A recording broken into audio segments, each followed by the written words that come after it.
Hello, my dear student. Seja muito bem-vindo ao nosso último episódio da nossa série Friends 17. Pois é, esse é o último episódio dessa série com 17 episódios que eu coloquei aqui no ar para a gente celebrar esses 17 anos aí, desde que foi ao ar o último episódio da série. E hoje a gente vai falar de um tema, ou seja, o Ross, a Mônica e o Chandler, eles vão ensinar pra gente sobre o uso de algo que é um tópico, um ponto polêmico. E, pelo menos tem sido para mim ao longo da minha história como professor de inglês com os meus alunos.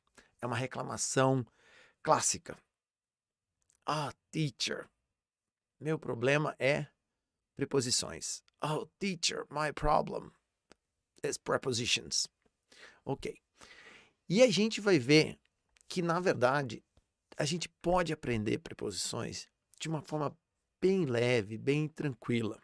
É isso que eu quero mostrar para vocês com essa cena aqui. Então vamos assistir a cena primeiro. E aí eu vou trabalhar 2 ou 3 situações específicas e as preposições que a gente usa. Vamos dar uma olhada nisso? Hey, sweetie. Wow. Hey, stop staring at my wife's legs. No. Stop staring at your sister's legs. I'm sorry, it's just... How'd you get so tan? She went to one of those spray-on tan places. You got a spray-on tan? Chandler gets pedicures.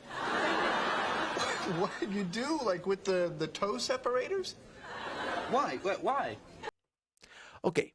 Pessoal, então, na verdade, a gente usou esse episódio, usou essa cena no nosso episódio anterior para falar desse verbo to stare at something, que aparece aqui no comecinho da cena. Wow. Então vamos ver o que o Chandler fala. Hey, stop staring at my wife's Stop staring at my wife's legs. legs. No. Stop staring at your sister's legs. No.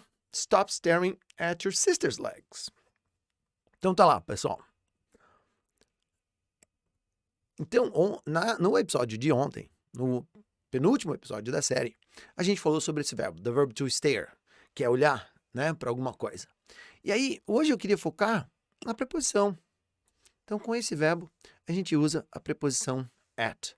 E ontem, no episódio anterior, eu expliquei que esse verbo tem a ver com a maneira como a gente pode olhar para alguma coisa. Aí você deve estar se perguntando assim, tá, Alfredo, mas então, por que a preposição que é usada aqui é a preposição at?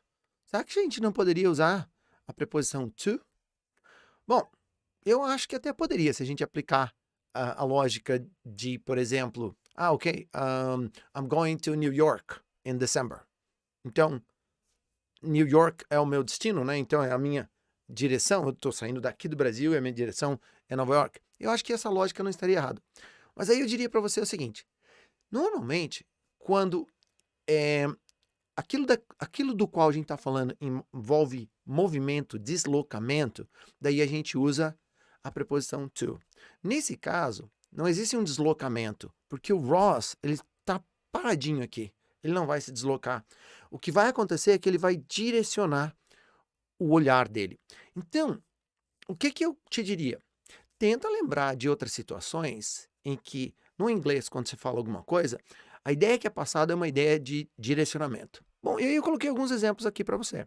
Então, por exemplo, olha só. Imagina que eu estou falando com alguém que está aqui do meu lado e essa pessoa não está olhando para mim, eu falo, hey, look at me. Look at me. Então, o que eu estou pedindo para aquela pessoa? Eu estou dizendo para ela direcionar o olhar dela na minha direção. Ou então, imagina uma cena de um filme policial e tem alguém, um detetive, falando para alguém que está armado, que está com uma arma na mão, e ele diz algo do tipo, don't point that gun at me. Ou seja, não direcione essa arma na minha direção. Então, se você está tranquilo com esses dois exemplos, a única coisa que você precisa fazer é aceitar que a lógica que a gente está aplicando aqui é a mesma. Então, por essa razão, a gente usa a preposição at. Ok? Então, aqui a ideia é... Bom, você pode aprender com a cena, então você está vendo esse verbo pela primeira vez, e você pode fazer essa associação. Ah, ok, quer dizer, com esse verbo eu uso a preposição at. Mas você pode também pensar na lógica disso. E a lógica que está aplicada aqui é a mesma lógica que você aplicaria para entender uma frase como look at me or don't point that gun at me. Então, essa é a primeira preposição que eu queria apresentar para vocês hoje. Porque, como eu disse, o tema dessa aula de hoje é aprender preposição de uma forma leve, sem sofrer. Bom, e aí a gente avança um pouquinho. I'm sorry, it's just... How'd you get so tan? She went to one of those spray-on tan places. E também, né, no episódio de ontem, a gente viu que o tema dessa cena aqui é o processo de bronzeamento artificial que a Mônica, né, aplicou ali no corpo dela, nas pernas dela. Então o Ross olha para a perna dela e ele fica impressionado porque ele acha que tá muito legal, ele gosta do visual. E aí o Chandler, para sacanear a Mônica, ele fala assim, mas não é que ela foi para a praia, não. Isso aí é um spray-on tan, ou seja, é um bronzeamento artificial através de uma técnica em que um produto é borrifado, né? Então é sprayed. Então é usado um spray para aplicar esse produto no corpo de uma pessoa. E aí, olha só. Qual é a preposição que aparece aqui? Spray on tan. E aí você deve estar pensando assim, tá, Alfredo, mas então, e agora essa preposição on? Qual que é a lógica aqui? Bom, e aí eu vou te convidar a pensar sobre essa preposição da seguinte forma. Olha só, vou te convidar a fazer uma associação com a preposição on. Não é que vai ser sempre assim, mas na grande maioria dos casos, a preposição on tem a ver com contato com superfície. Então vamos pegar o exemplo mais clássico. A primeira frase que você aprendeu na sua vida com o inglês em inglês que aparece a preposição on. Que frase que é essa? Alguém tem alguma sugestão? Pensa aí. Vou te dar alguns segundos para pensar. Bom, deve ter aparecido na tua cabeça essa frase aqui, ó. Clássica. The book's on the table. The book is on the table. Todo mundo que aprendeu um pouquinho de inglês aprendeu essa frase, né? The book is on the table. Então, olha só. Se eu tenho um livro e eu tenho uma mesa, existe um contato do livro com a superfície da mesa. Então, é essa lógica que a gente vai aplicar aqui. Se eu vou fazer um tratamento de bronzeamento artificial que usa essa técnica, né? De spray on, então eles vão aplicar o produto que vai ser espirrado, vamos dizer assim, e essa camada que vai ser espirrada, o que ela vai acontecer? Ela vai entrar em contato com a minha pele, ou seja, ela vai se depositar na minha pele. Olha só a ideia de contato de novo. Contato na superfície da minha pele. Muito bem. E aí, eu te diria o seguinte. Se você ficar com essa ideia na cabeça, a ideia de contato com a superfície, você vai ver que nas próximas vezes que ela aparece aqui nessa cena, a gente vai conseguir aplicar ela de novo. Então, o primeiro momento que ela aparece é aqui. Então tá. E aí, quando a gente avança nessa cena, nesse ponto aqui, o Ross entrou na cabine, mas deu algo errado e ele acabou recebendo o produto 2 vezes. E aí ele tem que entrar na cabine de novo para receber o produto 2 vezes, só que dessa vez nas costas. Olha só o que acontece. You never turned? No, I barely even got to 3 Mississippi. Mississippi? I said count to 5. Mississippi, Leslie? Well, how bad is it? Not that bad yet, but it keeps getting darker for the next 4 hours. So how dark is it gonna get? Oh, you got sprayed with 2-2. Bom, deixa eu avançar um pouquinho aqui então, para ver o momento que ele entra na cabine para receber mais 2 aplicações.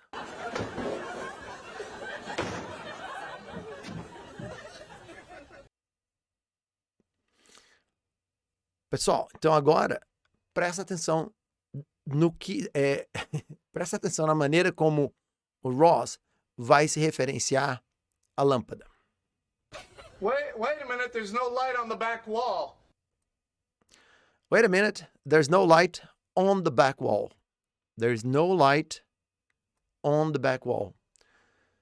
Bom, e se eu tenho problema com preposições, né? Eu sou um aluno, eu estou aprendendo inglês, eu tenho problema com preposições, aqui eu enrosco, né? Poxa vida, Alfredo, aquela história da lâmpada, né? In, at, qual que era a preposição? De novo, faz essa associação. A parede é uma superfície, não é? E a lâmpada está em contato com aquela superfície, não está? Então, qual que é a preposição que a gente normalmente usa quando a gente quer falar de alguma coisa em contato com uma superfície? A preposição é on the wall. How do I know when it's going to start? Hello? Bom, e aí é um desastre, né? Porque o Ross bagunça a história toda e acaba recebendo mais 2 aplicações. Bom, e aí no final da cena, ele tem que ir para um outro lugar. Para quê?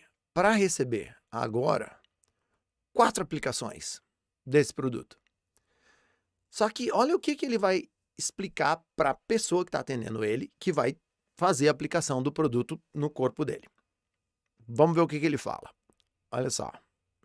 You go into the booth and you I'm going face to the stop you right there, Glenda. Okay? Does it look like this is my first time? Huh? Now I want 4 twos, and I want them all on my back. Então, pessoal, olha só. Então, o que ele está explicando para a Linda aqui, né? O Glenda. Para a mocinha que vai atender, ele está dizendo assim, I want 4 twos, ou seja, ele quer 4 aplicações da cor nível 2, and I want them all on my back. Porque aquele spray, aquela camada de spray, vai ser depositada, vai se assentar em qual superfície? Nas costas dele. O spray em contato com a superfície das costas dele. Que preposição que a gente usa para falar de contato com a superfície? A preposição on.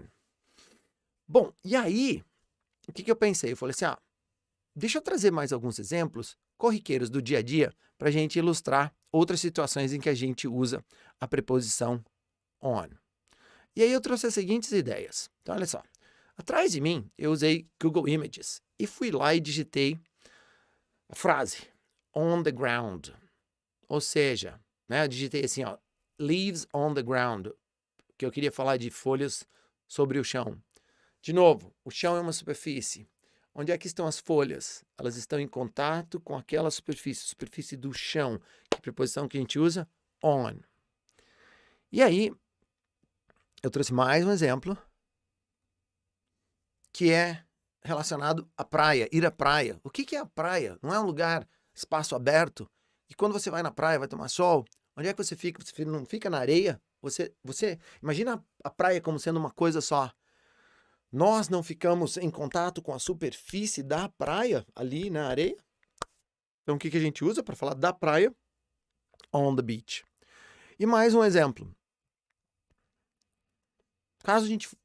Caso a gente vá para um passeio numa fazenda. Uma fazenda não dá aquela ideia de campos, de muito verde, de tudo aberto.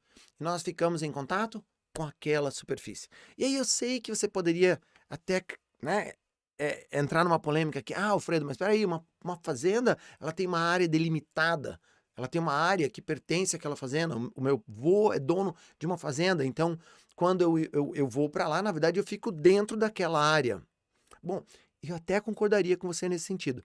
Mas a lógica que você vai aplicar aqui é a ideia de contato com a superfície. Porque você tem que imaginar que a fazenda é como uma praia. Ela está aberta entre o chão e o céu.